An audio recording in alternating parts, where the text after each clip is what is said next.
balima bamanankan mɛnnaw cɛ ni muso denmisɛn ani maabakɔrɔ aw minnu tulo bɛ anw na Mali kɔnɔ fo ka taa se Mali kɔ kan anw ka sɔgɔmada foli bɛ aw bɛɛ lajɛlen ye dante foli minnu na n b'aw ladɔnniya k'a fɔ nɛgɛ kanɲɛ 8 o ntɛnɛ gosila radio Royal FM sababu kumabulon kɔnɔna la waati kelen in de filɛ nin ye Sinɛ Watara n'ale ye conseiller Zegwa mairie la ale ka denbaya kɔnɔ Zegwa sɛnɛfɔso la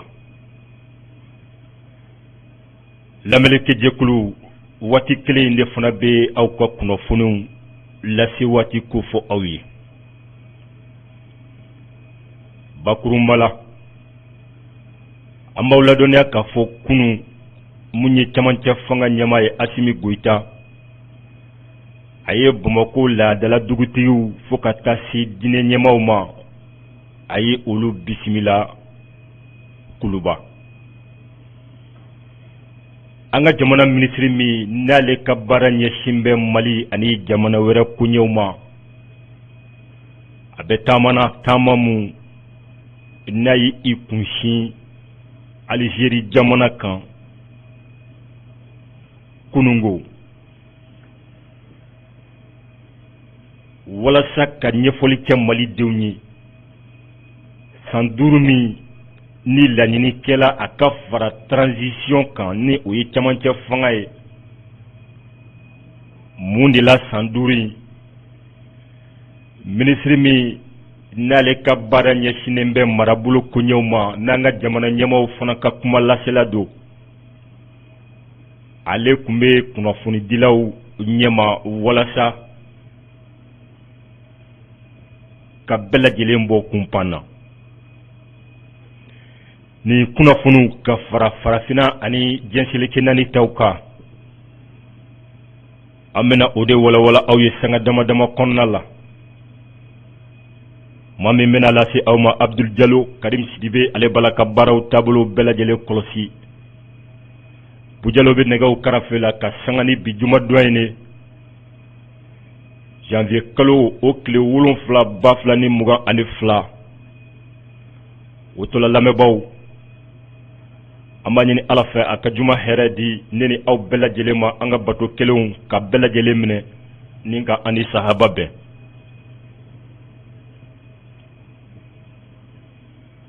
an ka jamana kunnafoniw na an b'aw ladɔnniya k'a fɔ o ye laada ye san o san kura hukumu kɔnɔna la min ye diinɛ ɲɛmaaw ye ani Bamako laadala dugutigiw n'u bɛ wele famille fondatrice de Bamako u bɛ fara ɲɔgɔn kan ka taa foli bila jamanakuntigi la o de hukumu kɔnɔna la an b'aw ladɔnniya k'a fɔ kunun min ye camancɛ fanga Asimi Goyita a ye Bamako laadala dugutigiw fo ka taa se diinɛ ɲɛmaaw ma a ye olu bisimila jamanakuntigi dagayɔrɔ la ni o ye kuluba ye a bɛɛ n'a ta gɛlɛya kɔni bɛ yen coronavirus bɛɛ lajɛlen b'a dɔn k'a fɔ an bɛ waati min na bi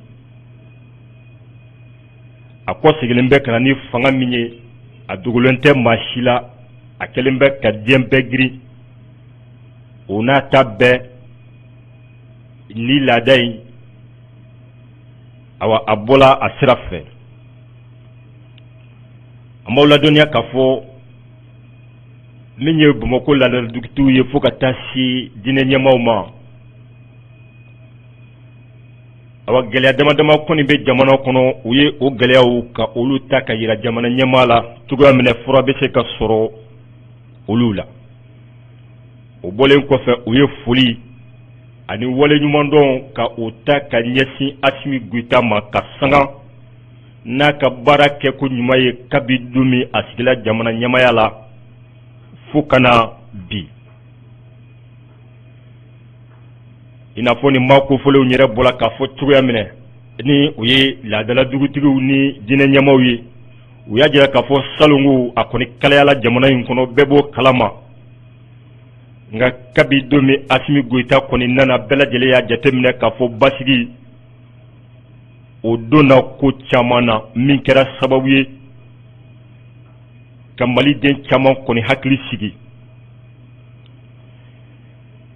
min ye cardinal Jean Zerbo ni ale ye chrétien diinɛ maaw olu ka ɲɛmaa ye ale kɔni y'a jira k'a fɔ nin bɛɛ lajɛlen na min de ka gɛlɛn o de ye ka maaw fara ɲɔgɔn kan maaw ka kan kelen fɔ ka bɛn kelen ma ka don da kelen fɛ ka bɔ da kelen fɛ o bɛɛ lajɛlen tɛmɛnen kɔfɛ nin maa kofɔlenw kɔni y'a jira k'a fɔ Assimi Goïta jɔngo Ala a bɛ i seko ani damayira a bɛ o la jamana in o ye olu bɛ ka kunnafoni minnu sɔrɔ kunnafoniw don ni a bɛ maa hakili sigi kosɛbɛ i n'a fɔ Ousmane Madani Cherif Haidara ni ale au conseil islamique ɲɛmaa ye ale bɔra k'a fɔ to y'a minɛ o hukumu kelen kɔnɔna la min ye Ousmane Madani Cherif Haidara ni o ye au conseil islamique ɲɛmaa ye a y'a ɲini jamanakuntigi fɛ hali bi sigikafɔ a ko o kɛ a taabolo ye awa min fana ye kɔnɔnajɛya ye ka ɲɛsin jamanadenw ma hali bi a ka i banba o ma ni o kɛla a ka ca Ala fɛ an bɛ laɲini minnu kɛla olu bɛ sabati min kɔni ye au conseil islamique ɲɛmaa ye Ousmane Madani Haidara a y'i to o la ka laɲini dɔw kɛ jamanakuntigi fɛ o laɲini fɔlɔ ye min ye silamɛw ka furusiri a bɛ se ka waleya cogoya minɛ papier ka kɛ silamɛw ka furusiri la o bɔlen kɔfɛ Ousmane Madani Haidara y'a jira k'a fɔ waati dɔw la ni imamuw bɛ taa misiri la u bɛ sɛgɛn lakana tigilamaw bolo u b'u minɛ waati dɔ la yan'u ka tila seli waati bɛ tɛmɛ u kan papier kɛrɛnkɛrɛnnen ka di limamuw ma min b'a to u bɛ se ka t'u ka diinɛ baara ka o kɛ nɔgɔya la o tɛmɛnen kɔfɛ Ousmane Madani Haidara y'a laɲini don min Muammar Kadhafi ni o ye Libi jamanakuntigi kɔrɔ ye a tun bɛ fanga na an ka alimami dɔw bɛ yen ale de tun jɔlen bɛ ni u ye kalo sara la nka depuis Kadhafi kɔni tɛ yen bi sɛgɛn dan ye o alimamiw ta ye awa jamanakuntigi a k'a lajɛ ni fɛɛrɛ bɛ se ka sɔrɔ ka ɲɛsin o alimamiw fana ma walasa u fana bɛ se ka lafiya cogoya mun na nin bɛɛ lajɛlen tɛmɛnen kɔfɛ laadala dugutigiw fo ka taa se diinɛ ɲɛmaaw ma u ko jamanakuntigi ma jaabi minnu sɔrɔla malidenw ka lajɛrɛ b'a la ni o ye Assemblée nationale pour la refondation olu ye a jaabiw ye awa olu sɔnna u ma bɛnkan minnu taara ni lajɛrɛ in senfɛ jamanakuntigi k'i jija a bɛnkanw u ka bila sen kan min kɔni ye Assimi Goïta ye a ye kuma ta kuma kɔnɔna la a y'a jira k'a fɔ olu bɛ kɛlɛ min na bi Mali ka kɛlɛ de don olu kɔni bɛ bɔ ka bɛ min na bi olu b'a la Mali de ye olu b'a la maliden kelen-kelenna bɛɛ lajɛlen de ka nafa ye min ye lakana ka sabati Mali fan bɛɛ lajɛlen fɛ dunko juguya o ka dabila an ka cakɛdaw la awa Assimi Goïta y'a jira k'a fɔ ni ninnu kɔni ma sabati fiyewu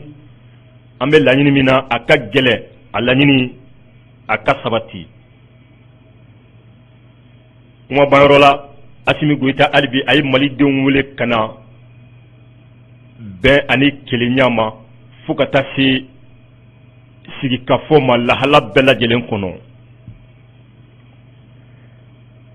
an ka jamana minisiri min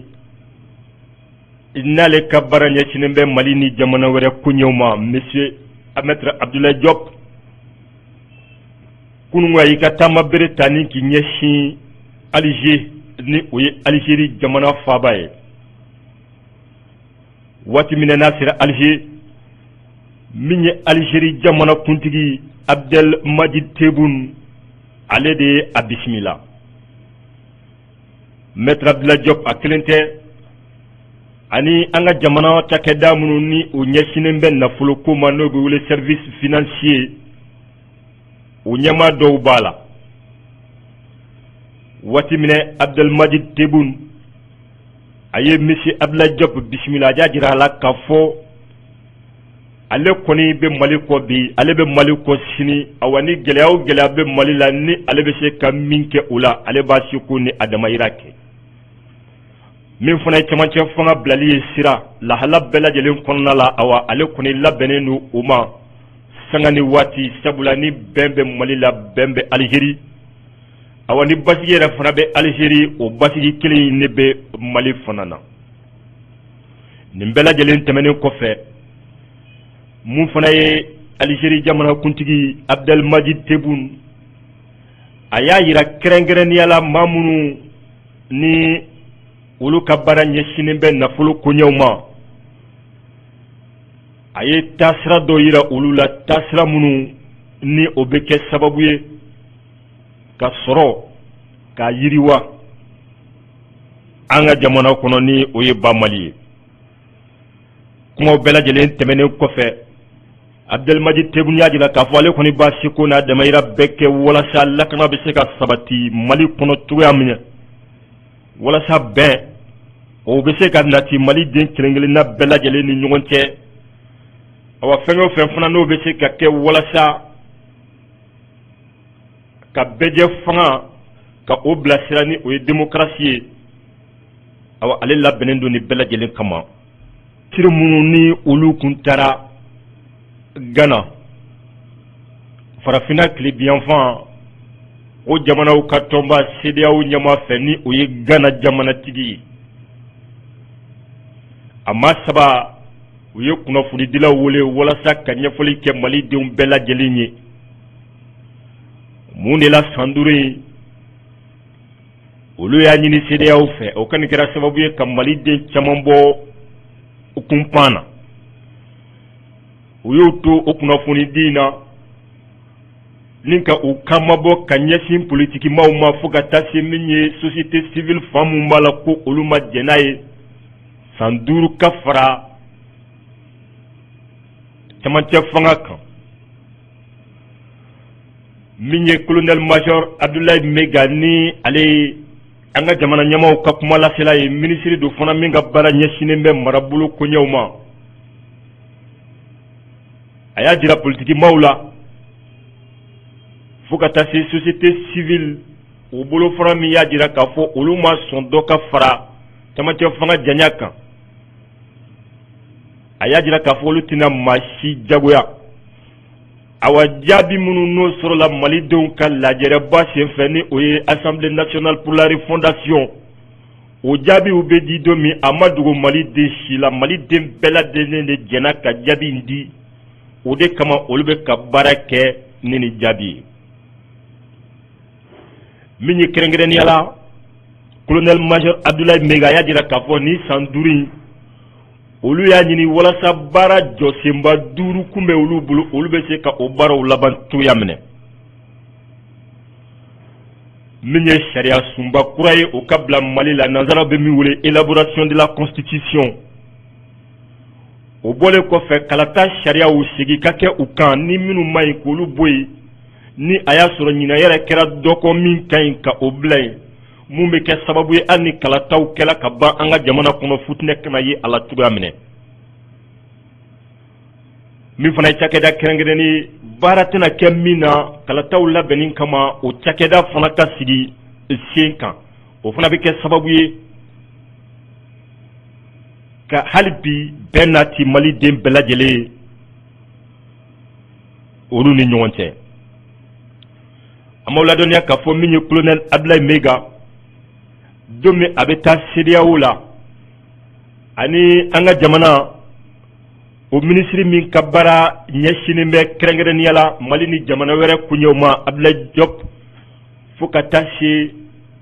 lajɛrɛba min n'o kɛla o ɲɛmaa ma ni o ye Zeni Moulaye farafina kunkanko kibaruyaw la an bɛ taa Benin jamana kɔrɔyan fan fɛ kunu sɔgɔma sɔrasi 2 bɔnɛna u nin na u ka mobili kɔni yɛlɛla mugujugu kan nanzaraw bɛ min wele engin explosif improvisé kunu kun ye a dɔgɔkun 1 ye u ka jamana ɲɛma Patrice Talon ale tun bɛ wasadenw ɲɛma ka ɲɛfɔli kɛ fɛɛrɛ minnu kan ka sigi walasa lakana ka sabati Benin o jamana kan kumaw senfɛ Patrice Talon kɔni ye a sɛbɛntiya k'a fɔ fɛɛrɛw bɛna sigi sen kan baarakɛminɛ latika ka san ka di lakana tigilamaw ma walasa u bɛ se k'u ka baara kɛ lafiya la cogoya minɛ kunnafoniw kɔni y'a jira k'a fɔ ni sɔrɔdasi 2 bɔnɛnen u ni na min ye farankan caman ye o taara nin yɔrɔ kofɔlen in na Benin ani Burkina Faso o dancɛ la. Guinée Conakry camancɛ fanga ɲɛmaa ni o ye colonel Doumbouya ye a ye jamanakuntigi kɔrɔ Alpha Condé yamaruya a ka taa a furakɛ jamana kɔ kan nka kalo 1 de bɛ d'a ma o bannen kɔfɛ a ka segin ka na jamana kɔnɔ. Bonyaba kɛra Alpha Condé ye sabula jamana min y'a yɛrɛ ja a yɛrɛ fɛ jamana min kɔni bɛ se k'ale furakɛ a ka taa ye. Kunnafonidilaw kɔni ka sɛgɛsɛgɛliw la u y'a jateminɛ jamana 3 de bɛ yen a ka ca la Ala fɛ Alpha Condé b'i kunda olu kan. A saba bɛ arabu jamana mun ye Turki ka taa se Royaume-Uni ma ni o faba ye Abu Dhabi fo ka taa se Qatar. Alpha Condé an bɛ yɔrɔ minɛ bi an b'a hakili lajigin k'a fɔ a si bɛ san 83 bɔɲɔgɔnko ni arabu jamanaw ma fɔ kunfɛ sabula waati min Alpha Condé tun bɛ fanga na ani nin jamana kofɔlenw kɔni kun ka di kosɛbɛ. Sudan ngara dabaw kɛlɛ kan de olu tabla hali ni a y'a sɔrɔ kuma bɛɛ fanga kɔnɔ bɛ ka ta ka ɲɛsiw ma u ka nisɔngoya taamaw kɔnɔna la mun bɛ kɛ sababu ye ka maa caman bɔnɛ u ni na misaliyala kunu ngara dabaw bɔlen k'u ka nisɔngoya yira sɔrɔsi fangaw la awa kɛra sababu ye ka maa 2 bɔnɛ u ni na min dun ye ngara dabaw ye u fana ye laseli kɛ k'a jira k'a fɔ olu kale kan don sigi k'a fɔ te kuma te olu ka laɲini fɛn kelen pe sɔrɔsi fanga in ka taa ka bɔ olu kunna n'o ma kɛ fiyewu awa olu fana kɔni tɛ u sen bɔ a la. O hukumu kelen kɔnɔna la dɔgɔkun tɛmɛnen min ye Sudan o minisiri ɲɛma Abdallah Hamdok a ye jɔnko Ala fɔ a ye walan sɛmɛ. Ɲininkaliw tɛnkunen a la Abdallah Hamdok y'a jira k'a fɔ ale nana baara min kama bɛɛ ni kelenya ka sabati a ka jamanadenw ni ɲɔgɔn cɛ ale ma se ka o baara minɛn fa n'a dun ma ɲɛ a kɛla ten awa fura min b'a la ale ka taa sabula a tɔ o ɲɛ tɛ ale kɔnɔ bilen. République démocratique du Congo u ka sigida min bɛ jamana kɔrɔn fɛ n'a bɛ wele Nord Kivu fo ka taa se Lituri ma. Novembre kalo tɛmɛnen a jirala k'a fɔ maa 400 de bɔnɛna u ni na. Maa 400 minnu u bɔnɛna u ni na k'a sɔrɔ u ma tɛmɛ kiiri sira fɛ o kɛra sababu ye ka adamadenya lafasa tɔnciw olu kuma sɛbɛkɔrɔ caya bi République démocratique du Congo. U yɛrɛ y'a jira k'a fɔ maa 400 na n'i y'a ta 100 sigila maa 10 min ye u yɛrɛ ka jamana fintigilakaw ye o de ye nin maa kofɔlenw bɔnɛ u ni na. A tɔ 90 awa o ye muruti kɛlɛ tigilamaw olu ka baara jugu ye nin jamana kofɔlen na ni o ye République démocratique du Congo.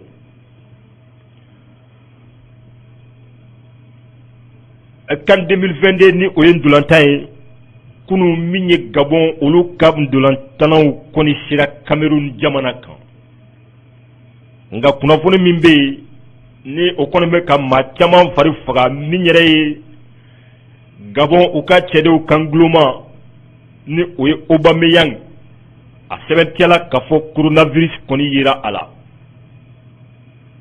A bɛ waati jan bɔ balontana ɲɛmaaw kɔni kun bɛ sɔsɔli la yalima ni farafinna ndolanciba in n'a bɛna kɛ Cameroun k'a to yen walima k'a bɔ a senkɔrɔ sabula awa banajugu mun ni ale bɛ an cɛla sisan a kɔni b'a la ka ko bɛɛ lajɛlen ka o gɛlɛya. O Cameroun kelen in n'an b'aw ladɔnniya k'a fɔ CAN ni o ye farafinna olu kan ndolanciba ye a bɛ daminɛ janvier kalo tile 9 n'o bɛ bɛn kari ma 2022 nata. L'Américain jamana kan neige bɛ ka jigin bi u famana neige min ɲɔgɔnna ma kosɛbɛ min ye glace ye. Tile kelen kɔnɔna la glace kɔni farala ɲɔgɔn kan a kuntagala janya taara i jɔ santimètre 15 bɔɲɔgɔnko o de b'a jira k'a fɔ o ka ca kosɛbɛ sabula hali mobili tɛ se ka boli o la. a kɛra sababu ye ka maaw bali u ka baaraw la tani ka segiw olu sɛbɛkɔrɔ dɔgɔyala hali laadala ɲɔgɔn ye min n'a bɛ kɛ u ka jamanakuntigi dagayɔrɔ la jamanakuntigi ni kunnafonidilaw cɛ n'a bɛ wele conférence de presse olu bɛɛ lajɛlen bɔra a ma ka a sababu kɛ tani ka segi kɔni sɛbɛkɔrɔ gɛlɛyala kɛrɛnkɛrɛnniyala u ka jamana faabɔ kɔnɔ ni o ye Washington ye lamɛnnikɛjɛkulu nin de kɛla aw kulo gɛsɛgɛ ye ka aw fo dante foli min na ni ka kan bɛɛ da aw ye waati nataw olu kɔnɔna la tile hɛrɛ bɛ Ala bolo yarabi Alahu taala k'a di anw ani aw bɛɛ lajɛlen ma hakɛto bɛ a kan salala Muhamɛd